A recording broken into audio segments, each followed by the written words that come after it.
C'est bon. Alors, si c'est bon, on peut commencer.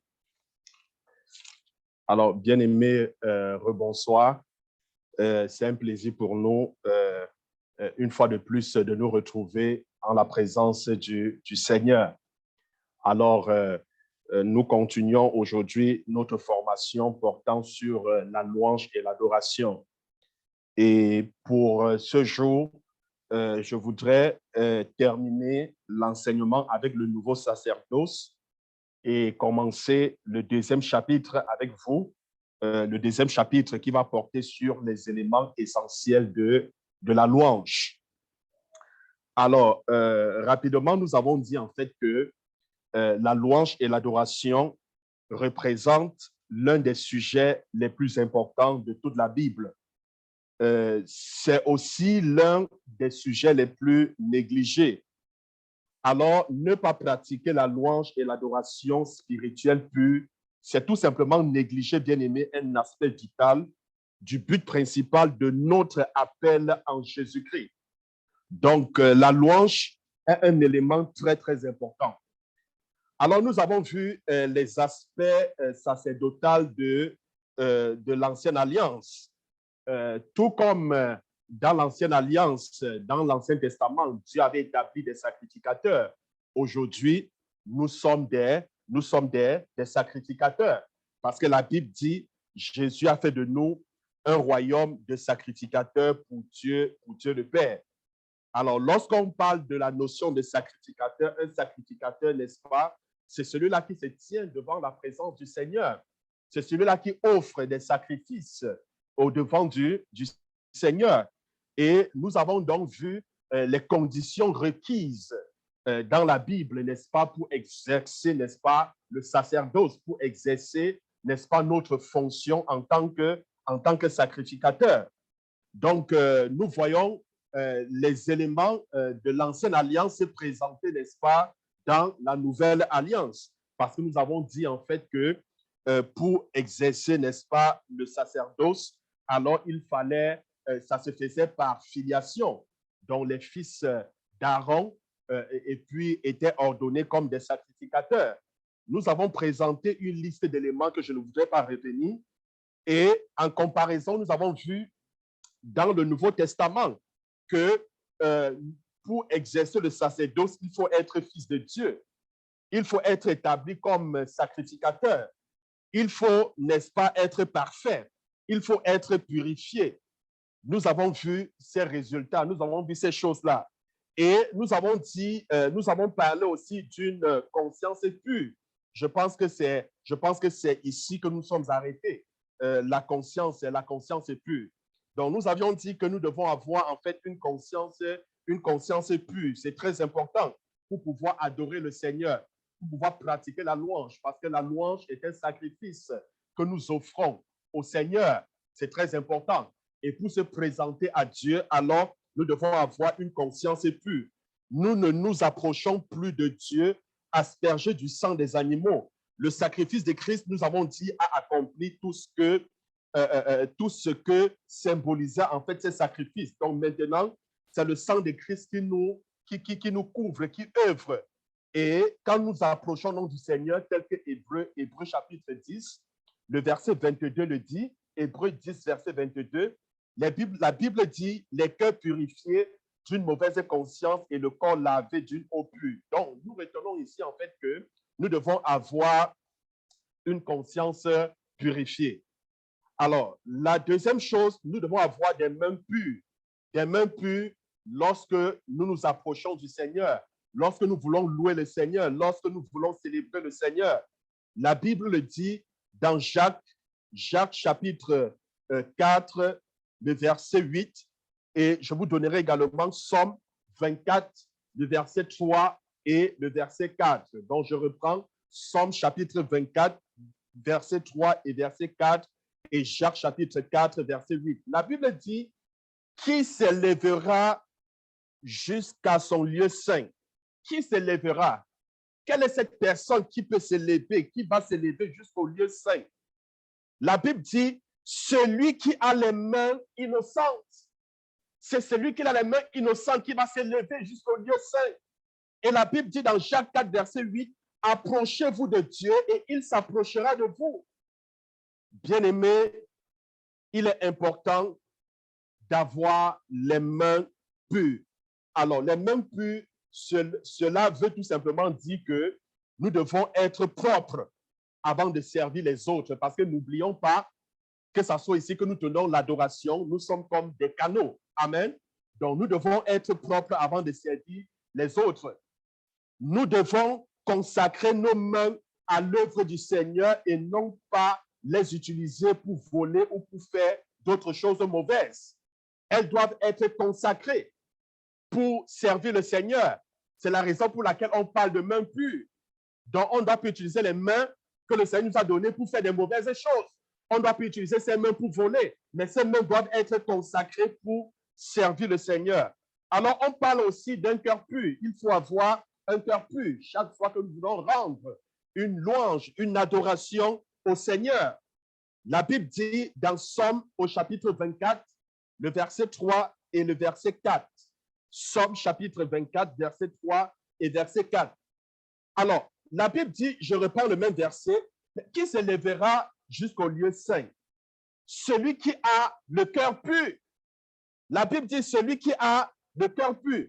Bien-aimé, un cœur pur indique des intentions pures. Je répète, un cœur pur indique des intentions pures. Donc, quand tu veux louer le Seigneur, quand tu veux adorer le Seigneur, tu dois avoir un cœur pur. Ça veut dire que les intentions doivent être pures, parce qu'un cœur pur indique les intentions pures. Pourquoi louons-nous Dieu? Pourquoi est-ce que je loue Dieu? Pourquoi nous louons Dieu? Est-ce que nos intentions sont pures? Quand nous le louons, quand nous l'adorons, est-ce que les intentions sont pures? Ou sont-elles secrètes? Bien-aimé, la Bible dit, approchons-nous de Dieu et il s'approchera de vous. Purifiez vos cœurs, hommes irrésolus. C'est ce que Jacques chapitre 4, le verset 8 dit. Donc la Bible dit que si nous nous approchons de Dieu, alors il va s'approcher de nous. Alors la Bible continue en disant, purifiez vos cœurs, hommes irrésolus. Alors dans ce verset, en fait, l'irrésolution est associée à un cœur impur. L'irrésolution est associée à un cœur impur. Donc un homme en fait irrésolu. Donc un homme irrésolu dont l'esprit est fixé sur deux choses à la fois ne peut pas être un vrai adorateur. Donc, tu ne peux pas adorer le Seigneur et penser à autre chose en même temps. Non. Non. Quand tu adores le Seigneur, toute ta pensée doit être focalisée sur le Seigneur. Toute ton intention doit être focalisée sur le Seigneur. Nous ne devions jamais essayer d'offrir notre adoration au Seigneur à moins que notre esprit ne soit entièrement fixé sur lui. Donc, quand tu offres ton adoration à Dieu, ton esprit ne doit pas être ailleurs. Ton esprit doit être complètement fixé sur lui. Ton esprit doit complètement regarder à Jésus et non à autre chose. Toutes tes pensées doivent être orientées vers lui et non autre chose. Parce qu'il y a des gens, quand ils se mettent à louer Dieu, tu loues Dieu et en même temps, tu te mets à penser à tes problèmes pendant que tu loues le Seigneur. Tu loues le Seigneur, tu penses déjà, tu penses le travail qui t'attend après. Mais non, ce n'est pas ça une bonne adoration, une bonne louange. Comment tu peux louer le Seigneur et ton esprit ailleurs? Et ton esprit pense à tes problèmes, ton esprit pense, je ne sais pas, ton travail, ton esprit pense peut-être aux dettes que tu as. Non! L'esprit doit être complètement fixé sur lui. Bien-aimé, offrir notre adoration alors que nos pensées sont fixées sur d'autres choses, je dirais, constitue une insulte terrible en la personne et au caractère de Dieu. Amen. C'est une insulte à Dieu. Parce que tu ne peux pas être en train de louer le Seigneur et penser à autre chose. Et souvent même penser aux choses bizarres, aux choses insensées, aux choses impures. Donc, nous devons avoir l'esprit fixé sur lui. Bien-aimé, nous devons avoir un cœur et un esprit humble lorsque nous louons, lorsque nous adorons le Seigneur. Un cœur et un esprit humble. La Bible dit dans Somme au chapitre 51, le verset 19. Somme, chapitre 51, le verset 19. La Bible dit, les sacrifices qui sont agréables à Dieu. Écoutez bien, les sacrifices, nous avons dit que les louanges que nous offrons sont quoi? Ce sont des sacrifices. Amen. Ce sont des sacrifices que nous offrons à Dieu. Alors, les sacrifices qui sont agréables à Dieu, c'est un esprit brisé. Quels sont les sacrifices agréables à Dieu? Un esprit brisé. Oh Dieu, tu ne dédaignes pas un cœur brisé et contrit. Seigneur, tu ne dédaignes pas un cœur comment? Un cœur brisé. Tu ne dédaignes pas un cœur contrit. Les sacrifices qui sont agréables à Dieu, c'est un esprit brisé. Bien-aimé, je voudrais qu'on note tout simplement que le cœur brisé dont parle David, n'est pas un cœur triste et gros. Amen. Le cœur brisé ici ne veut pas dire un cœur triste. Le cœur brisé fait référence à un esprit qui a été brisé sous l'onction de Dieu. Est-ce que quelqu'un comprend? Le cœur brisé fait référence à quoi? Un esprit qui a été brisé sous l'onction de Dieu. Vous ne pouvez pas monter, je prends un exemple assez simple. Vous ne pouvez pas monter un cheval qui n'a pas été brisé ou dompté, vrai ou faux? C'est vrai. Pour monter un cheval, il faudrait qu'il soit dompté. Vous ne monterez jamais un cheval qui n'a pas été dompté. Le cheval, lorsqu'il est dompté, qu'est-ce qu'il fait? Il est soumis à la volonté du cavalier. Il est soumis. L'animal peut alors être dirigé à volonté. Le cavalier ne craindra pas d'être désarçonné par un cheval dompté. Non, il n'a aucune crainte. Parce qu'il sait que le cheval va lui obéir. Le cheval ira, prendra la direction qu'il aura choisie. Bien-aimé, un esprit brisé est donc un esprit qui a appris la discipline. Un esprit brisé est semblable à un cheval dompté. Amen. C'est un esprit qui a appris quoi? La discipline. Et se soumet à Christ en tant que son Seigneur. Il se soumet à Dieu en toutes circonstances. Il obéit à la voix du Saint-Esprit. Il se laisse guider par le Saint-Esprit. Un cœur contrit est un cœur humble et un cœur repentant. Alors, ces mots bien-aimés décrivent en fait la condition du cœur de David après le jugement sévère du Seigneur suite au péché d'adultère commis avec Bathsheba. L'autre chose que je voudrais qu'on parle, c'est la révérence et la crainte de l'Éternel lorsque nous louons et lorsque nous adorons le Seigneur. Nous devons adapter, je parle de la révérence et de la crainte de Dieu. C'est un élément important lorsque nous louons, lorsque nous adorons le Seigneur. Dans Psaume 89, le verset 8, Psaume 89, verset 8, la Bible dit, Dieu est terrible dans la grande assemblée des saints. Il est redoutable pour tous ceux qui l'entourent. Pour tous ceux qui l'entourent. Bien-aimé, je parle ici de quoi? De la révérence et de la crainte de l'Éternel. Bien-aimé, lorsque je parle de la révérence, il ne s'agit pas de porter des vêtements spéciaux comme le faisaient les sacrificateurs de l'Ancien Testament. Vous savez que dans l'Ancien Testament, ils avaient des vêtements spéciaux qu'ils mettaient. Amen. En signe de révérence. Comme pour honorer le Seigneur. Il ne s'agit pas de cela. Mais au point de vue spirituel, nous devons vraiment être revêtus. Amen. Nous devons être revêtus. Revêtus de quoi? Revêtus de salut. Dans Psaume 132, le verset 16. Psaume 132, le verset 16, Dieu dit, je revêtirai de salut ces sacrificateurs. Je ferai quoi? Je revêtirai de salut ces sacrificateurs. Bien aimé, nous avons vu les vêtements de lin que les sacrificateurs portaient. Je vous ai expliqué, n'est-ce pas? On a parlé des vêtements de lin dans l'Ancienne Alliance. Alors, les vêtements de lin des sacrificateurs symbolisaient deux choses. La première chose, c'est le fait que la chair est cachée. Amen. Comprenez bien ceci. Pourquoi Dieu a exigé un vêtement au sacrificateur? Le vêtement, c'est pour cacher quoi? c'est pour cacher la chair. Est-ce que tu peux dire, le vêtement recouvre et cache la chair? Pourquoi est-ce que le vêtement recouvre et cache la chair? Bien-aimé, tel que 1 Corinthiens chapitre 1, verset 29. Afin que nulle chair ne se glorifie devant Dieu. Afin que nulle chair ne se glorifie devant Dieu. Tu refais ce vêtement, en fait, c'était pour que la chair ne se glorifie pas. C'est pour que tu ne te glorifies pas dans la chair.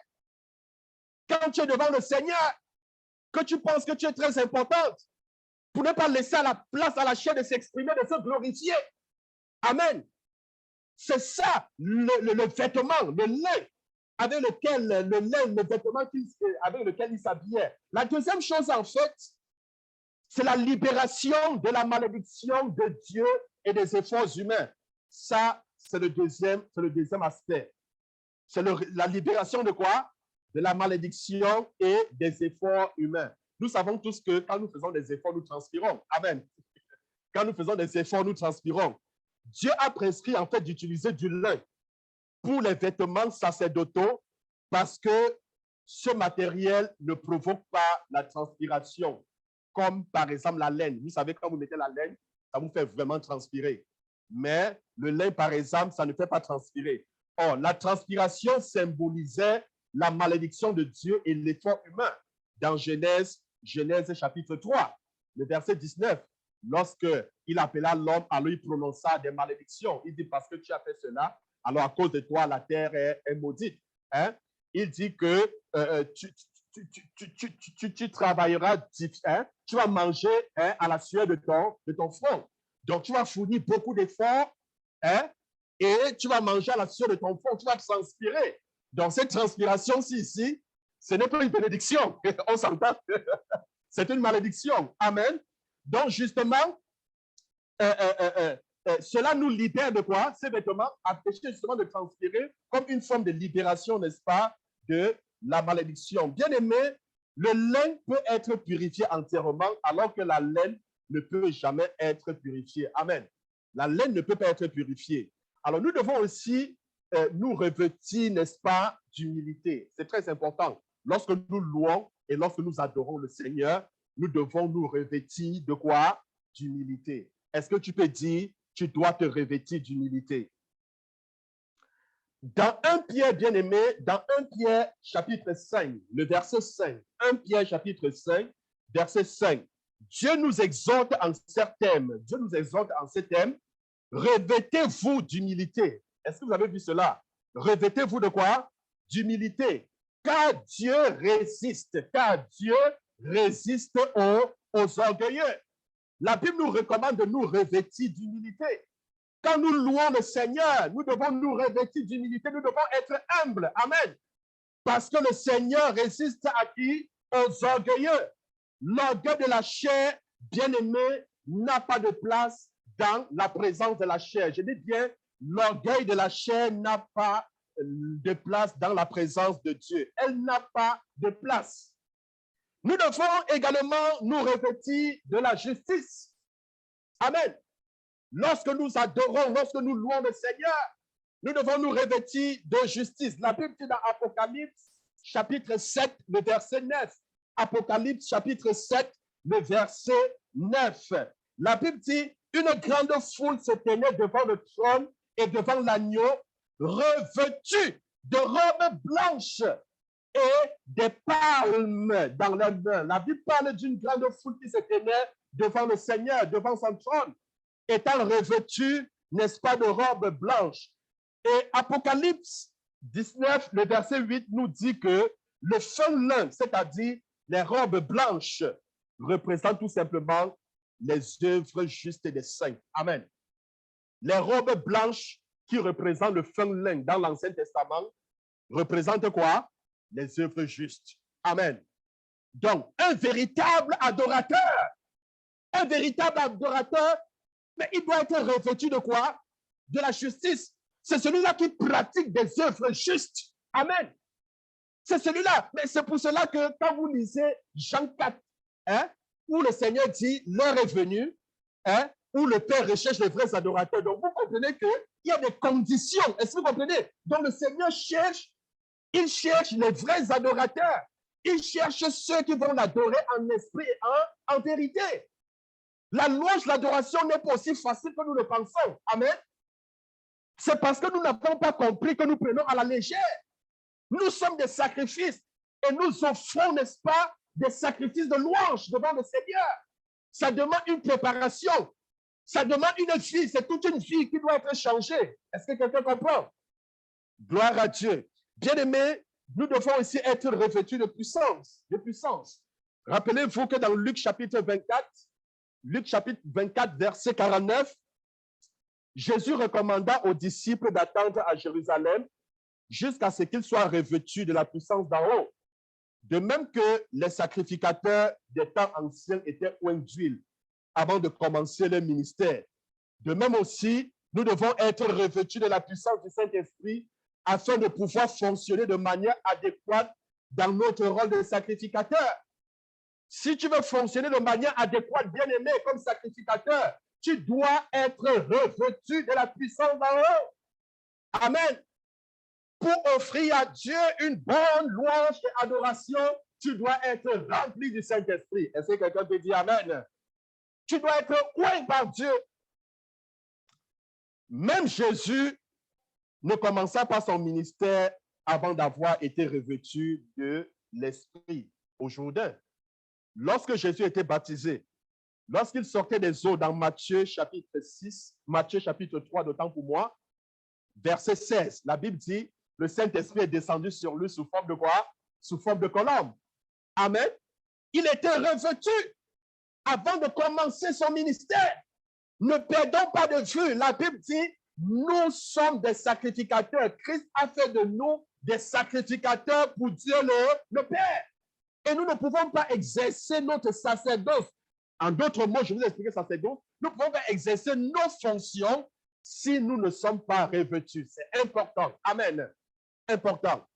Et parmi les fonctions, n'est-ce pas, du sacerdoce, je vous ai énuméré certaines fonctions. Le sacrificateur avait pour rôle de faire quoi? De maintenir la flamme sur l'autel. Amen.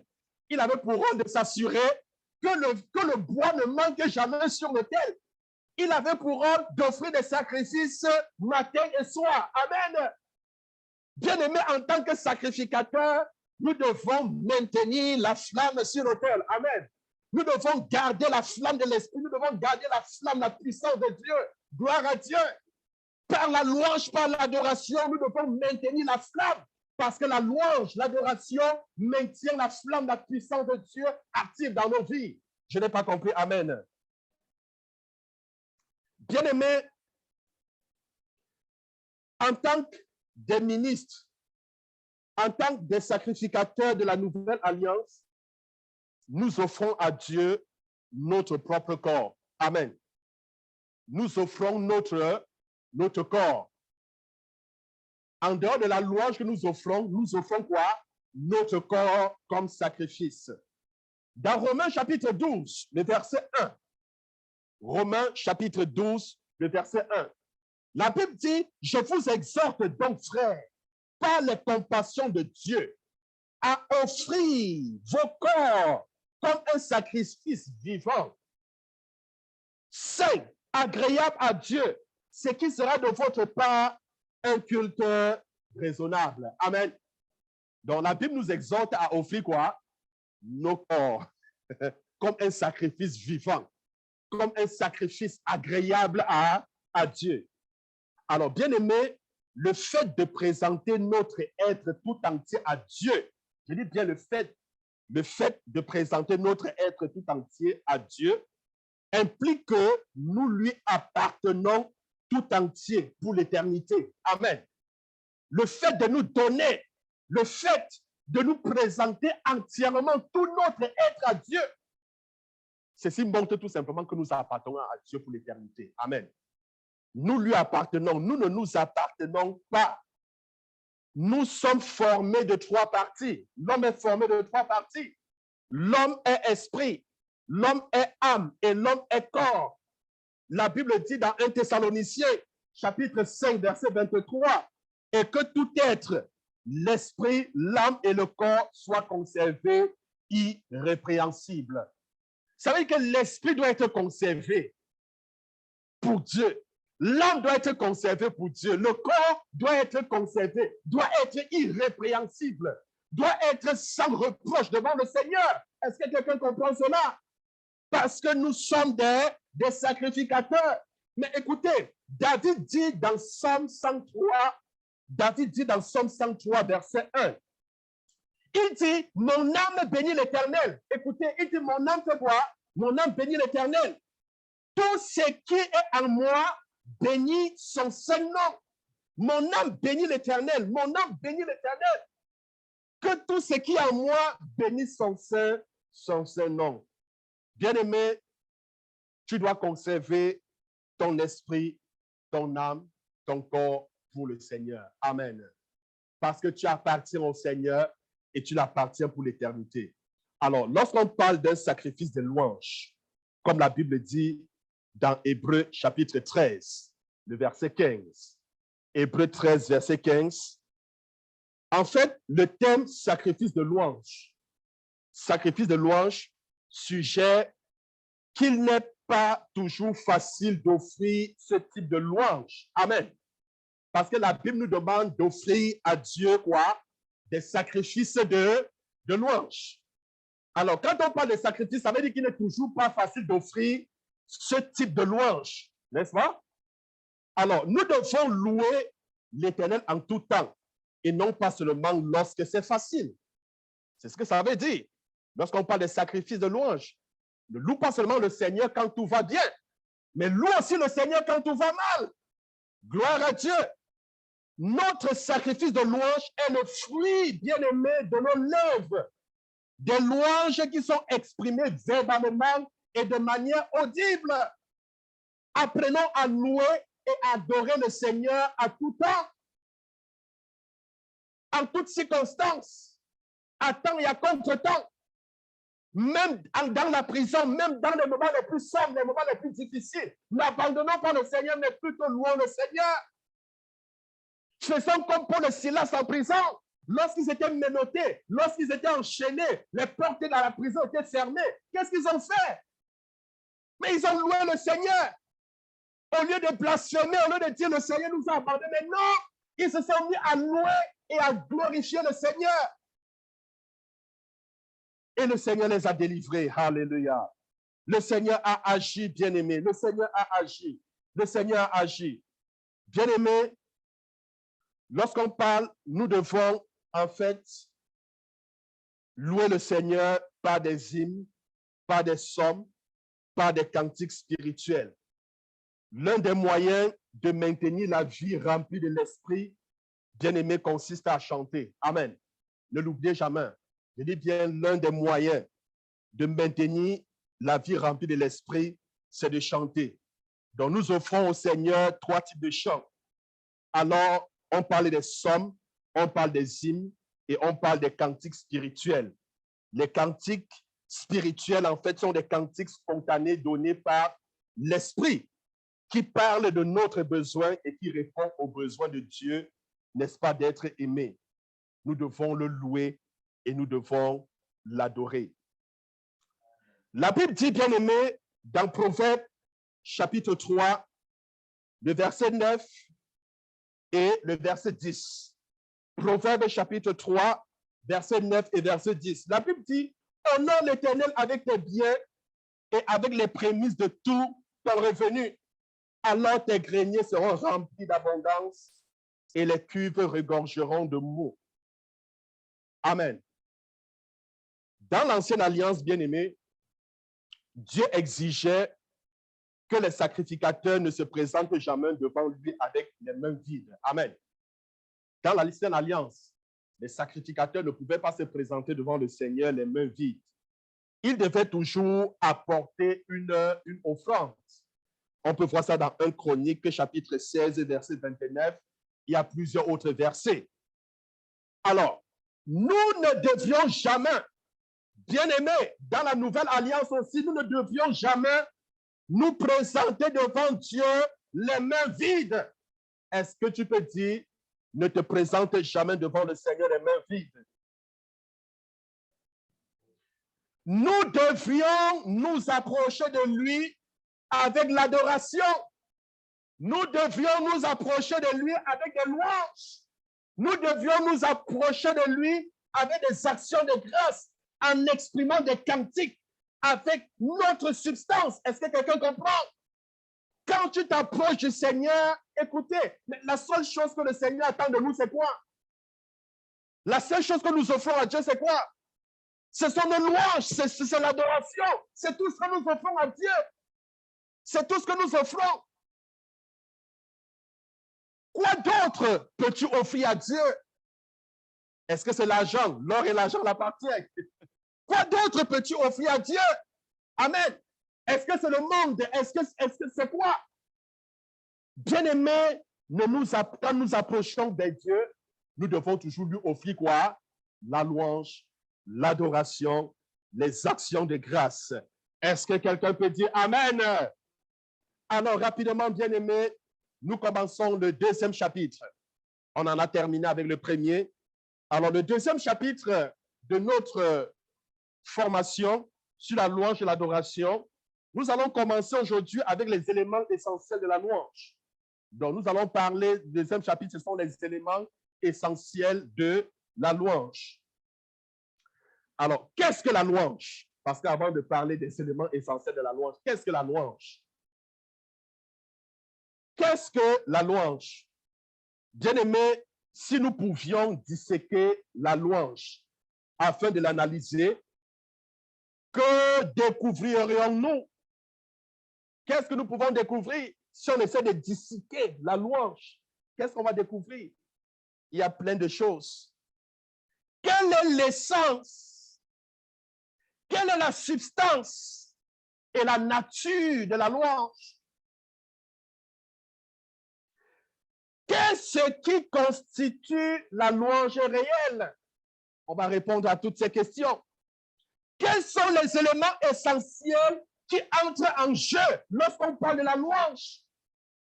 Je voudrais bien aimer qu'on examine d'abord quelques mots dans l'Ancien Testament qui sont traduits par louange afin de découvrir la signification de ces mots. Amen. Donc, nous allons donc voir dans l'Ancien Testament les mots qui traduisent louange. Amen. On a à peu près 5 à 7 mots dans l'Ancien Testament qui traduisent la louange. Alors, si vous comprenez ces mots, ça va nous amener à comprendre c'est quoi la louange. Amen. Le premier mot que je voudrais vous présenter, c'est halal.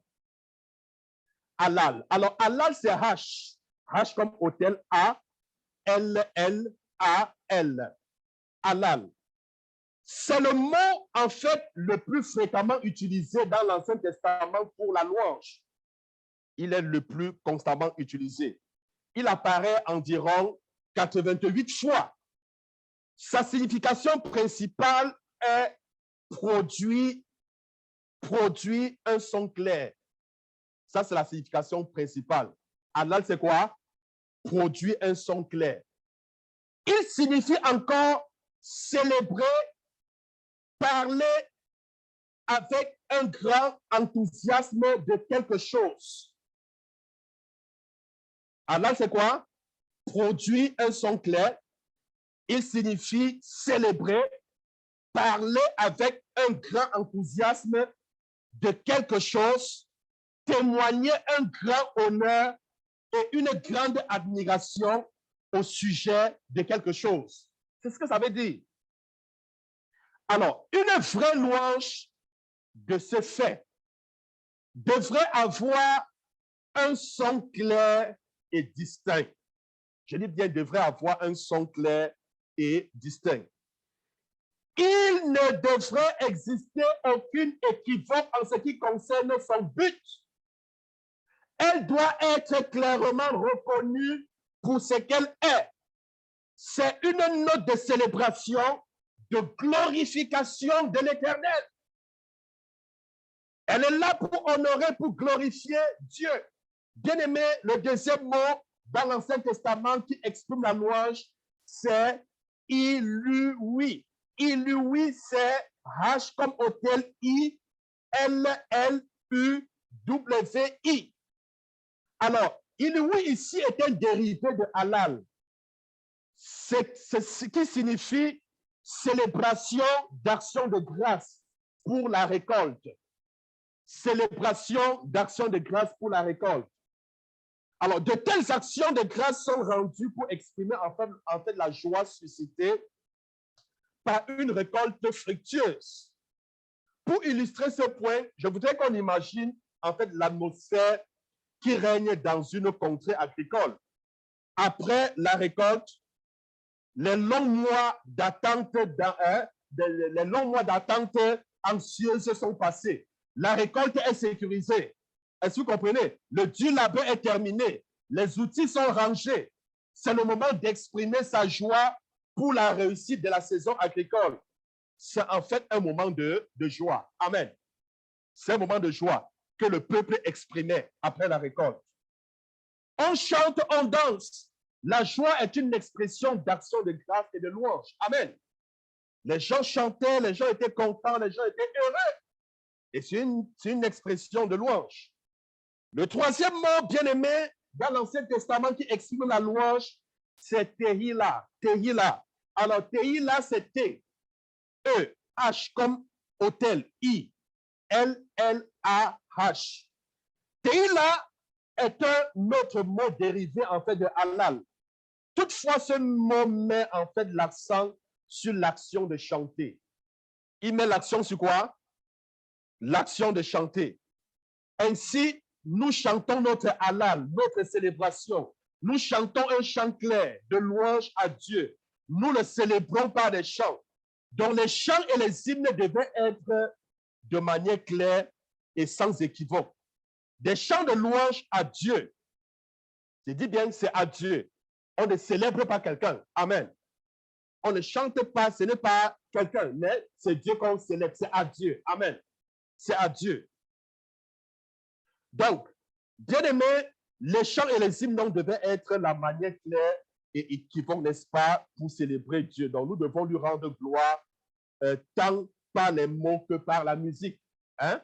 Par les mots comme par la musique, nous devons lui rendre gloire. Alors, le troisième mot, c'est Shabash. Troisième mot, c'est Shabash. Shabash, c'est S. S comme salon, H comme hôtel, A, B comme bébé, A, C comme corbeille, H comme hôtel. Alors, ce mot signifie crier. Shabash signifie quoi? Crier, crier, crier, crier d'une voix forte, pousser un cri de joie, rendre gloire pour la victoire. C'est ça, Shabash. Amen. Donc, la louange ne doit pas nécessairement être toujours bruyante. Quand on parle de Shabbat, ça veut dire que chaque fois on va crier. Amen. C'est parce que ça veut dire. Il n'est pas nécessaire de crier tout le temps, mais il y a des occasions où un cri de joie est la seule manière appropriée de louer le Seigneur. Ça peut arriver, bien-aimé. Dans Somme chapitre 47, verset 1, Somme 47, verset 1, la Bible dit « Poussez vers Dieu des cris de joie ». Poussez vers Dieu quoi? Des cris de joie. Bien-aimés, lorsque de telles occasions se présentent, ne soyez pas réticents. Faites éclater bruyamment votre louange. Est-ce que vous comprenez? Oui, faites éclater. Poussez à Dieu des cris de joie. Est-ce que quelqu'un peut dire Amen? Bien-aimé, le quatrième mot, c'est Zama. Zama, c'est Z, Z, A-M-A-R.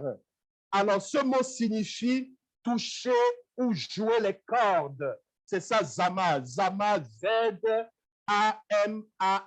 Ça veut dire toucher ou jouer les cordes. Alors, voici en fait une référence claire à un instrument de musique pour rendre grâce à Dieu. Donc, ce mot signifie aussi chanter des louanges avec l'accompagnement d'instruments musicaux. C'est ce que ça veut dire. Avec l'accompagnement d'instruments musicaux.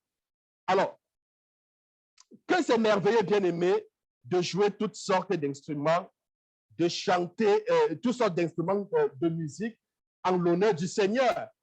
C'est quelque chose de merveilleux. On joue toutes sortes d'instruments pour la gloire du Seigneur, de chanter un joyeux hymne de réjouissance à Dieu. Alléluia.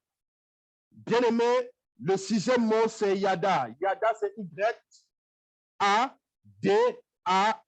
La signification principale de yada, c'est extérioriser des remerciements.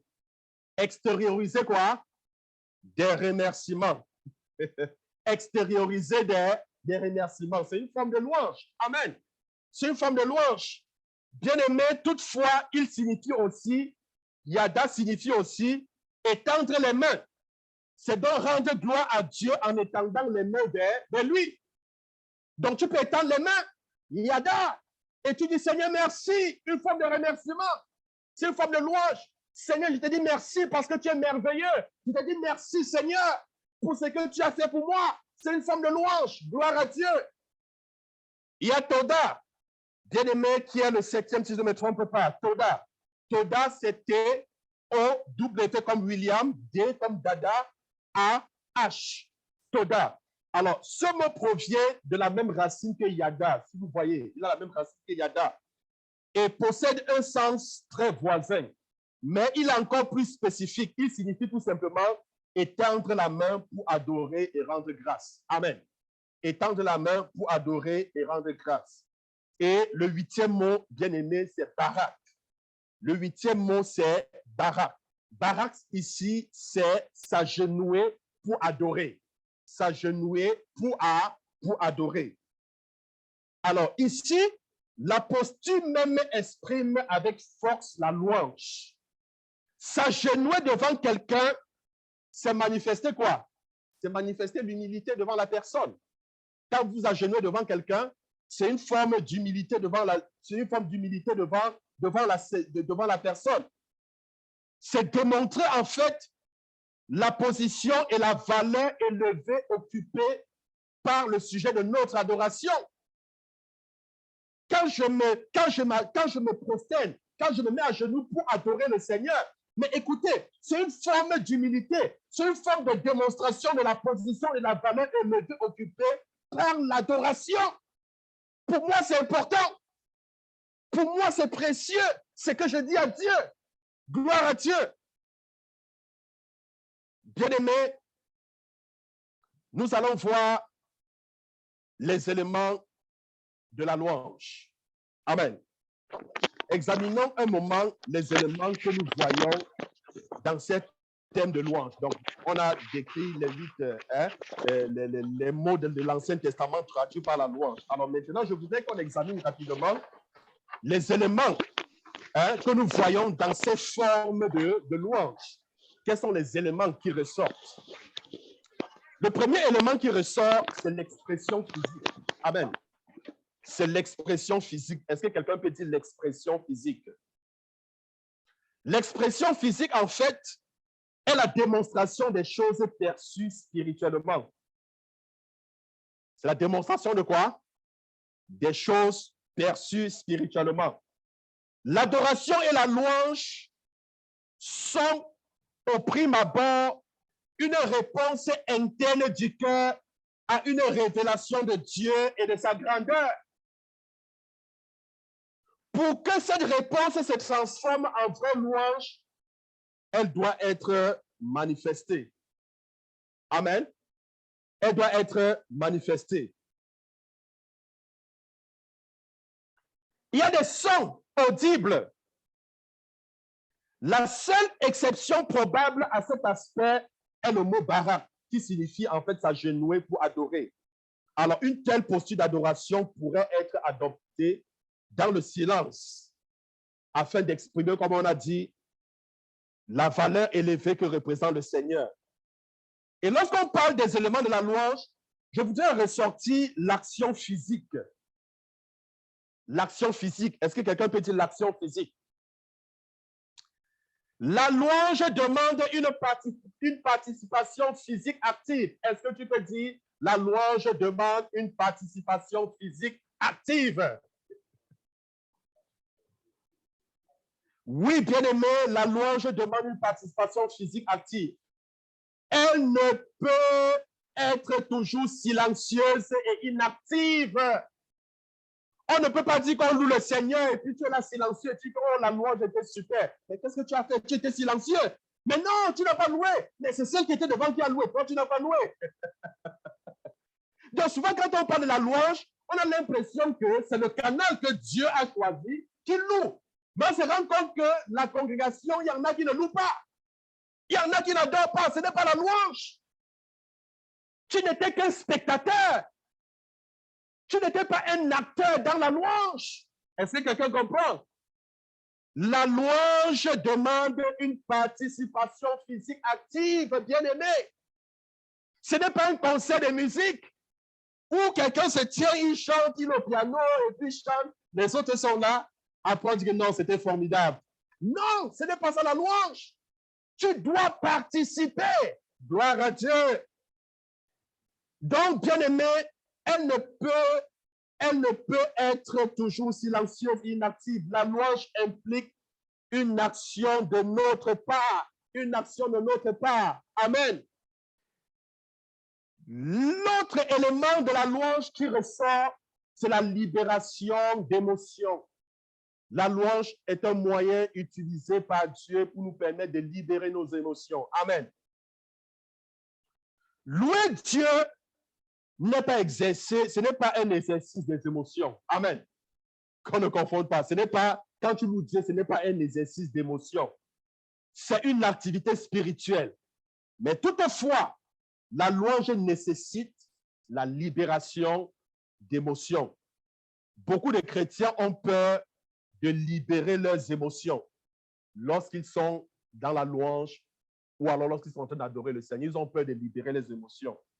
Ils cherchent au contraire à les réprimer au lieu de les exprimer, croyant que ces émotions sont charnelles. C'est ce qu'ils pensent, que ces émotions sont charnelles.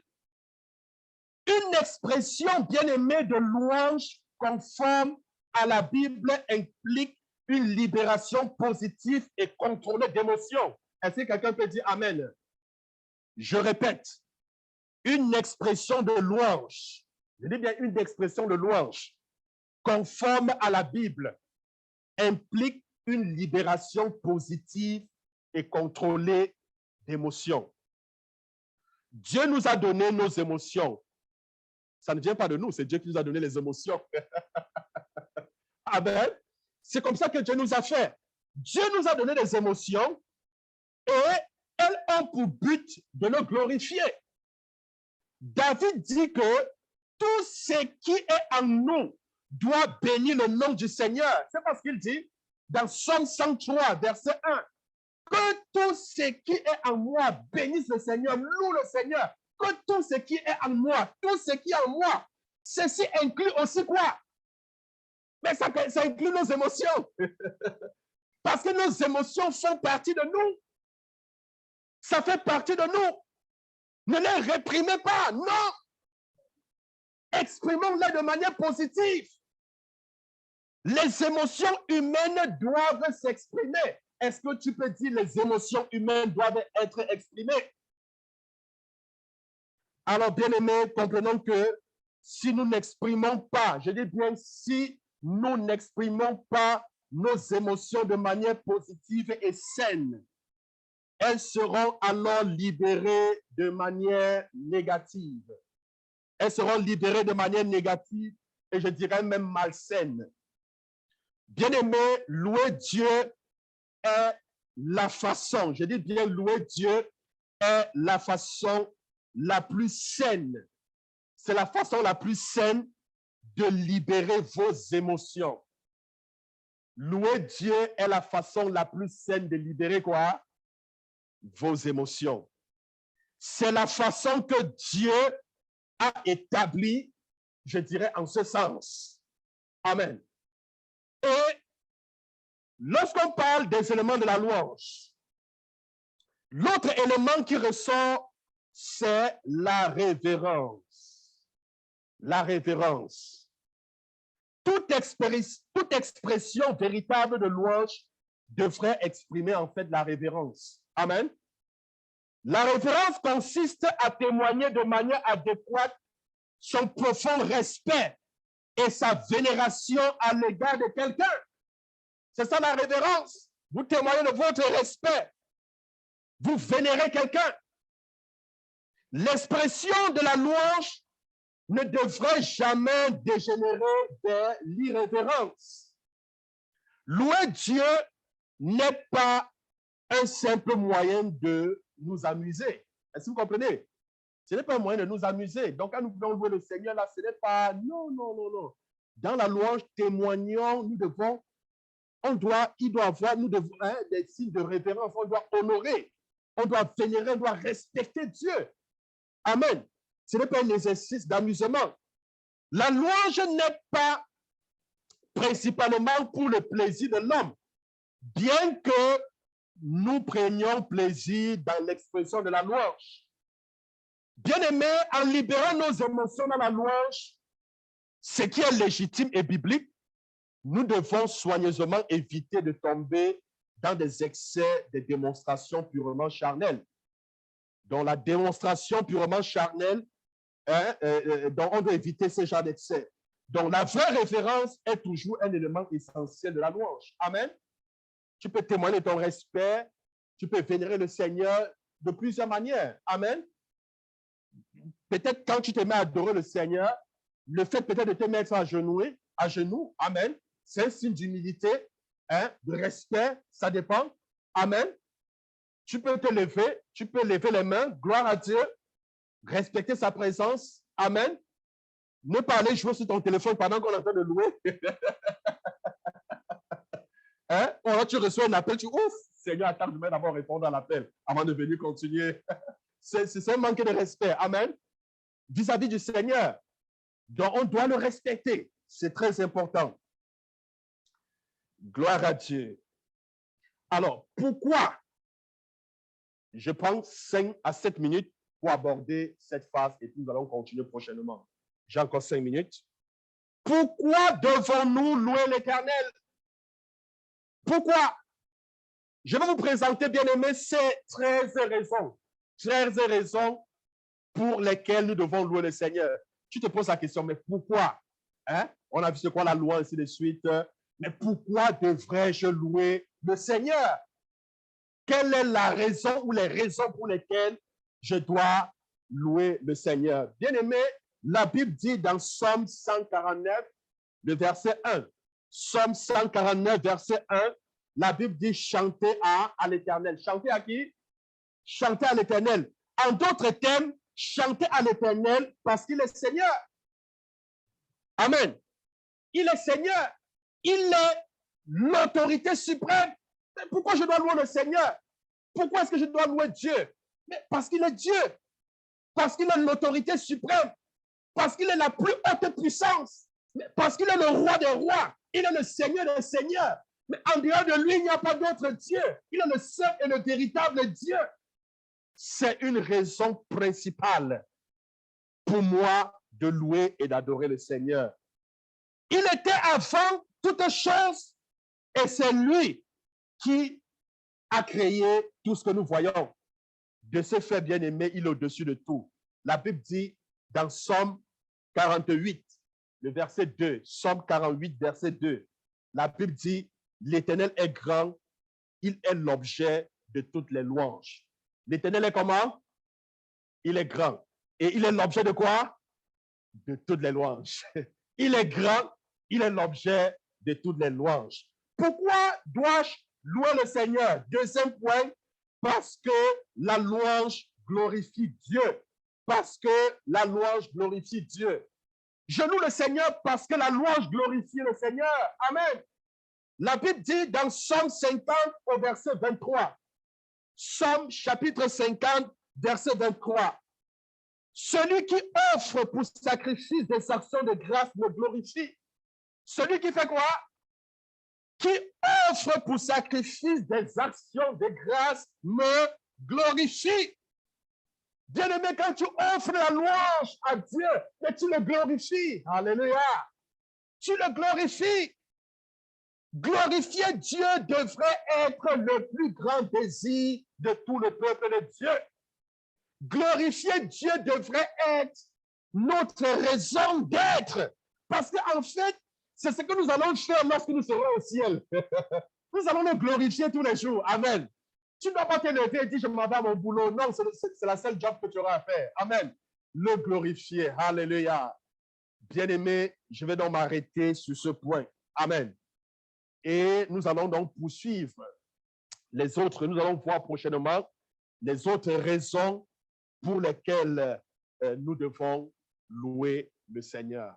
Amen. Que le Seigneur nous bénisse. Que le Seigneur, n'est-ce pas, nous remplisse, n'est-ce pas, de son esprit et qu'il fasse de nous les vrais adorateurs. La Bible dit, l'heure est venue et l'heure est déjà là où les vrais adorateurs adoreront Dieu en esprit et en vérité. La Bible dit parce que Dieu est esprit et ceux qui l'adorent doivent l'adorer en esprit et en vérité. Bien-aimé, l'objectif de ce message, de cette série de formations, c'est de faire de toi un adorateur recherché par le Père. C'est que tu développes toutes les compétences, tout ce qu'il faut pour être un adorateur recherché. Amen. Parce que le Seigneur a besoin des gens qui vont l'adorer en esprit et en vérité. C'est pour cela que nous sommes allés dans l'Ancien Testament. J'ai pris le temps d'aller avec vous dans l'Ancien Testament pour voir les sacrificateurs. Qu'est-ce qu'il fallait, comment est-ce qu'il fallait se préparer, se présenter. Amen. Venez dans le Nouveau Testament, pour nous expliquer. Bien-aimé, je prie que cette parole que tu as reçue soit scellée dans le sang de Jésus. Que l'ennemi ne puisse point s'en emparer. Je prie que le Seigneur t'accorde la grâce, comme tu as écouté sa parole, de la mettre en pratique. Oui, mets sa parole en pratique. Que le Seigneur te donne, n'est-ce pas, une pensée pure. Que le Seigneur te donne un cœur pur. Que le Seigneur te donne, n'est-ce pas, tout ce dont tu as besoin pour pouvoir être un vrai adorateur. Bien-aimé, que le Seigneur nous comble et qu'il nous donne, n'est-ce pas, de le louer en tout temps. Au nom de Jésus. Amen.